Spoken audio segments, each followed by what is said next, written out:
If you're planning on selling your home, you'll have to come up with a price. And if you're considering selling your home, you'll need to come up with a list price. The list price is what you'll be putting your home on the market at as an invitation to buyers. There are a few different approaches on how to establish a list price. A listing and a list price is an invitation for an offer. It's not an offer itself. You're simply marketing your property at that price. You are not obligated to sell it for that price.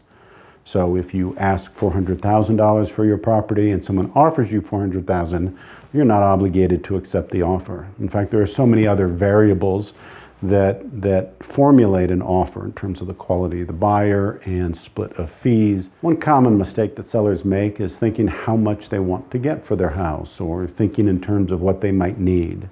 What you want or need really plays no role, and in fact can be counterproductive when it comes to selling your home for the most money possible. Clearly, the goal for any homeowner is to sell their home for the most money possible. It's a savings account that you worked hard for and sacrificed in many ways to build. At the end is when you need to maximize profit. It's a seller's right to sell that home for as much personal gain as you can. It's a savings account that you've sacrificed for a good long time. Now it's time to reap the rewards. Selling price is probably the single most important aspect in selling or walking away with the most money possible, but it's not the only variable. But let's talk about pricing strategy for a moment. The first step in pricing your property is knowing as closely as you can what it's worth.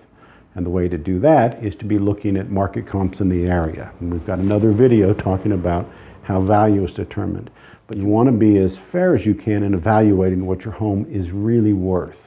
In the end, your home will need to appraise. So if your home is worth $400,000 and someone offers you $500,000, unless they have all cash, they'll be needing to get a loan, and a lender will require an appraisal. And an appraiser is going to, while they might favor the fact that someone likes the property enough to offer that much money, they're going to look for whether or not there is support for that price. They'll be looking at the recent sales just as you are. And if there's no support, it won't appraise. Homes can't sell, practically speaking, for a whole lot more than they're really worth. Now, there are different approaches on how to price a home. One is to simply price it right at the price that you think it really is worth.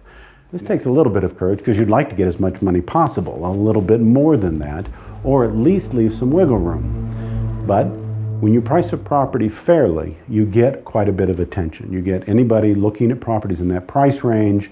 It will appear to be a value property, or at least a reasonably priced property, and that is attractive to buyers. Another thought is to come in below what it's worth, and this has been done quite a bit in recent years with a lot of the foreclosures that were on the market, and they would generate 10, 15, 30 offers in some cases. And the strategy behind pricing low is to make sure that everyone in the market that's in that price range is identified, that they present themselves to you and you know who they are. So let's say you have a property that you think is worth $260,000. If you price your home at $260,000, people that set their search, their automated searches between $2 and $250 often won't find you. Many sellers will then price it at $249 and try and get as many buyers in from different pricing categories as they can and as many offers as possible. The risk in pricing low is you don't get enough offers. So if you have a property you think is worth $260,000, you price it at $249 and you don't get offers. You may not have been accurate in your pricing. There may be some special quality of that property that could take a little bit more time to market, or you're likely to start seeing offers less than that $249 asking price. Another strategy is to price high. And this is more traditional, which leaves wiggle room for negotiating. So if you have a property that's worth $350,000 and you price it at $360,000, you are leaving some room for someone to offer a little bit lower and essentially feel they've negotiated with you and gotten some extra value. From a negotiation standpoint, that can be very satisfying, a buyer feeling like they got a good buy. So pricing a property a little higher leaves you wiggle room to negotiate with a buyer.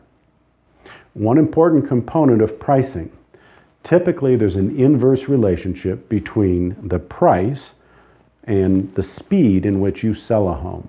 The more you're asking, the longer it will take to sell, and the less you ask, the faster it will sell. So if you'd like to sell quickly, pricing your home on the lower end of its value range is a good idea.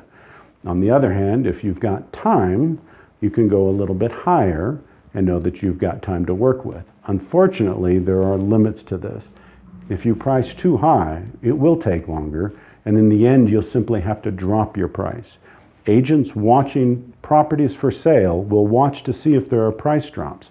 And when there is a property that's been on the market for a period of time and a series of price drops, it demonstrates you've got a seller that has been unrealistic and really doesn't know the value of that property.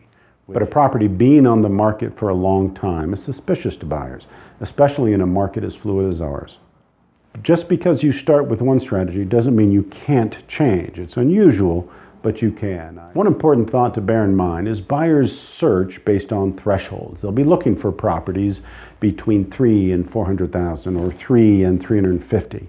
The $100,000 increment is a very big one. So if you price a property at $401,000, you will be losing all of the buyers that set their threshold at $400,000. So a $410,000 pricing actually takes you out of the market of the people that are looking $350,000 to $400,000. So bearing that in mind is important in your pricing strategy. The $100,000 line, $300,000, $400,000, $500,000, $600,000 is a very big line. The 50s are the next largest, $350,000 to $400,000, $400,000 to $450,000, and then the 25s, $425,000 to $450,000, $450,000, $475,000, and so on. Knowing those lines and setting your pricing to maximize where buyers are searching will help you appeal and be seen to the broadest market possible. In the end, it's important to know what your property is worth and to be practical when it comes time to sell. If you'd like to get in touch and talk about what your property might sell for, feel free to give me a call or send an email.